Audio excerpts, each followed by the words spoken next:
Hello, everyone. This is Zen. Today, we're going to be talking about the Corium rich list and also the core team. I have a deep dive for you guys into Michael Zakowski. And so let's start with the Corium rich list. So at the moment, there's 68,000 trust lines. A lot of them are at zero. 20,000 wallets with one core. There's 7,000 wallets with 100 core. There's 2,700 wallets with 500 core. There's 1,500 wallets with 1,000 core. Let's speed this up. There's 160 wallets with 10,000 core, and there's 17 wallets with 100,000 core. You guys could see this list, and that's how early we are to be the top. To be in the top 1,000 wallets in the world, what is it? Only about a $1,200 investment. So we're super early. The white paper is coming in April. And things should get bullish, especially when you see the team. Also, on April 3rd, Ripple is doing a collaboration block party with Sologenic, and I have a decode on that as well in some of my previous videos. Pretty powerful date. So the core team consists of open source developers that share a passion for making decentralized ecosystems sustainable and economically viable. Members of the team excel in software engineering, research and development, regulatory compliance, and banking relationships. With young and energetic and professional team, we aim to shape the world's new financial future through digital assets, backed by the Sologenic Development Foundation. So we all know Bob Ross, we all know Reza, but do you know Carl Hua and do you know Michael Zakowski? If you haven't watched my old videos, you may not. So in this video, I have a deep dive into what they did with Logos. Logos was a Xpring project, and Ripple acquired it. So last time these two superstars, these two geniuses, and Michael Zakowski, I believe, was only like 26 years old at the time Ripple acquired his company. He's been in cryptocurrency since 2013, has connections to Blackstone, Ellington Management, and also led Ripple X for a period of time. Then you got Carl Hua over here, you know, super genius working at NASA JPL and tons of other successful startups this guy has launched with his tech background, including Celsius Network.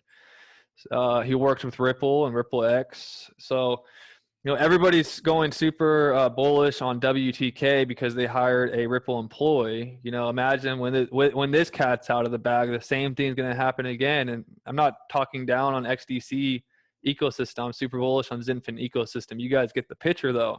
These are heads of Ripple. These are top figures of Ripple, and they're backing Corium and advising Corium. And now we have, you know, the new hire, Adolfo. We talked about him. He's highly experienced. Obviously, they think very highly of this guy because he's in the same category as the elite people. And then we have the rest of the team. We have Fabio was doing the AMA recently, and also Marcio. So pretty cool team. I'm going to leave this link in the description below for Corium. I'll also throw in the Sologenic rich list as well. So if you want to see where your wallet ranks in the world for Corium, just check the description below, and the link for the rich list for Corium will be available for you guys. Okay, guys, enjoy the next few clips. I worked hard on this video. Please subscribe. Please leave some comments. Please give me a thumbs up. That's how this channel grows. It's all organic.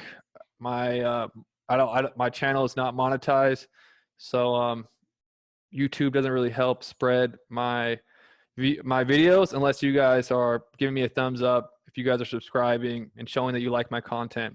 Everybody have an awesome day, and enjoy the rest of the video. Peace. So as a student in professional and financial markets, you very quickly get a sense of how rare of an opportunity crypto really is, something that's once every few decades, if not less frequently. And what's truly amazed me about crypto and what captivated me was the transformative potential, massively more so than any other industry or any other pursuit. It's really changed the world at its core.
this is the Logos team, and Michael Zachowski here is the founder.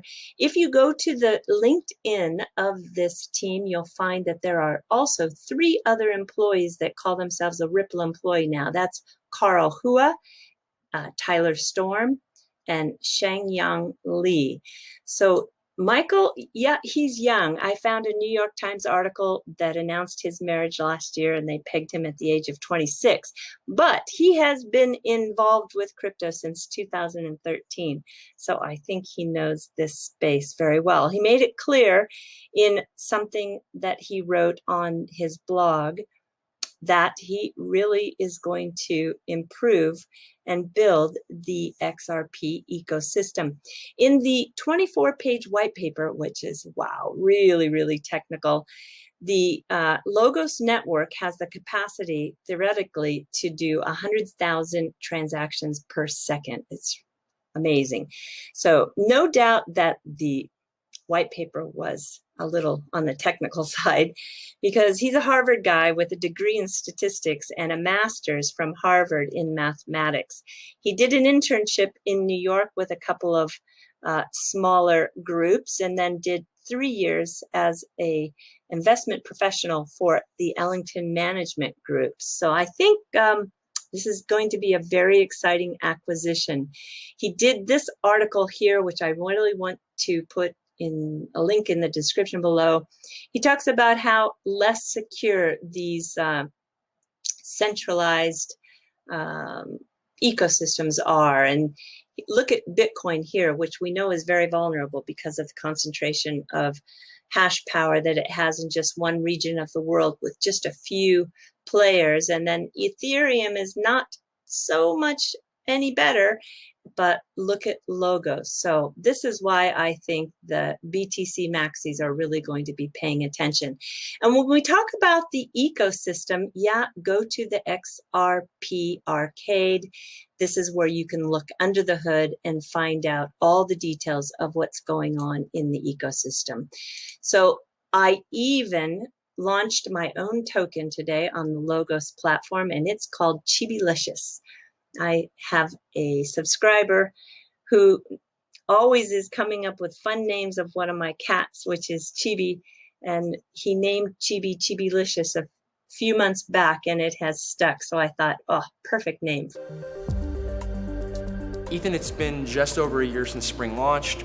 What's the initiative accomplished during this time? Over the past year, we've been focusing a lot on building out an ecosystem of companies around XRP. So a lot of that has been in investing and putting in place strategic partnerships with a number of companies.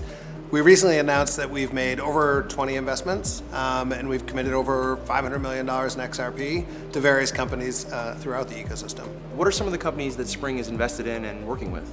So Xpring's working with a very wide variety of different companies and diverse companies all around XRP. We've spoken in the past about a company called Forte in the gaming space. Forte announced earlier in the year their gaming platform. And what Forte aims to do is to make it really easy for a game company that's looking to build a game on blockchain to have great tools and to make it really seamless and easy for them to do. And all of it will have XRP and Interledger really baked in as the plumbing inside of there. Another company that we've spent a lot of time with is a company called Coil. Coil is focused on I would say broadly, content, really helping content creators find a new business model and a new way to monetize their content. And they do that by making it very easy for consumers of content to be able to very easily pay out small bits of XRP to various content providers as they're consuming that content. So in year 2, what's Xpring going to be focused on? So as I mentioned, over the past year, we've been spending a lot of time looking at putting in place various deals and partnerships and investments.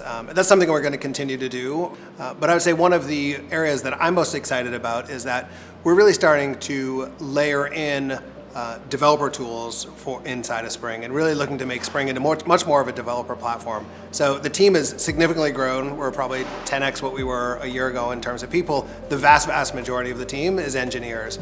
And so what we're putting in place is really the tooling to make it really simple to build with XRP. We're building out APIs, SDKs, various libraries and services to make it so that anyone that wants to come along can build on XRP can do so very, very easily. And then we'll also be spending a lot of time bringing these products to market and reaching developers wherever they are around the world. So keep your eyes open. You may see us popping up at various developer conferences. You may even see one of a Spring developer conference somewhere along the line as well. What's Spring's objective? What are you guys trying to do? The first use case that we focused on from the Ripple perspective is on cross-border payments. At the same time, we think there's lots of other use cases for XRP and XRP Ledger. And so Spring is really an initiative to focus on new use cases for XRP and XRP Ledger outside of cross-border payments. What kind of companies are you guys looking at? What's the future look like? So for Spring, we're focused on a couple of different things. XRP payments is an important one. I think the other area that we're spending some time digging into is looking at the tokenization of real-world assets. The idea there, generally being, there are a lot of assets that people purchase and own that are actually quite illiquid. They're quite hard to transfer. And by tokenizing these things, you can actually make them much more liquid and much easier to transfer around. And an asset that's easier to transfer and has more liquidity is better than one that isn't. And so you can imagine that over time, kind of all of the assets that we own actually end up being tokenized in many ways. And we're even seeing similar sort of things inside of really consumer-oriented things like gaming, where a lot of people spend a lot of money buying virtual goods inside of games that they love, but those goods are actually locked up in that game, and it's really hard to actually transfer a good that you own inside of a game. And so by tokenizing these virtual goods and building a platform where they can be exchanged inside of a marketplace, you can actually remove that level of trust that's needed and really ease the transfer. And it starts to shift things like games from being based around kind of free to play and selling virtual goods to almost like a marketplace driven or a market driven economy. We've recently seen Omni, for example. They're using XRP as a payout method for folks that lend their stuff. As they're a company that's being supported by Spring, what makes them successful in that specific use case? Omni's an interesting use case where they have an interesting platform where you can basically put real-world goods into their storage service, and you can loan them out or rent them out so that other people can use them and you can get paid. And so they've enabled a way for users to get paid through XRP. You can look around your room and see, here's a surfboard that I'm not using. You can put it onto Omni, and now all of a sudden your surfboard is actually turning in and earning you XRP. In some ways, it's kind of like mining, right? It's like instead of taking that old gaming PC and like burning up a bunch of electricity to make some sort of crypto somewhere, you can take something, you can take your lawnmower or something, like give it off to Omni, and all of a sudden it'll start earning you XRP.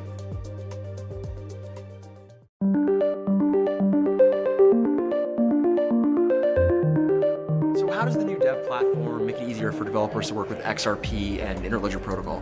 So for the past year, we've been working with developers to try to build an ecosystem around XRP, Interledger, and one of the things that we found time and time again is that building on blockchain is really hard. And so what we set out to do with Spring is to build tools for developers to easily tap into the power of XRP and ILP, and really make it simple to add money into their app, no matter where their app is or what programming language they're using. So for example, we recently released a new SDK, the Spring SDK, and what this SDK looks to do is make it really simple to work with XRP Ledger and with Interledger. And so using the SDK, where previously a developer would have to write 100 lines of JavaScript, for example, in order to actually just do a simple transaction on XRP Ledger, now using this SDK, an iOS developer who writes in Swift can actually just use 10 lines of code to do the exact same thing.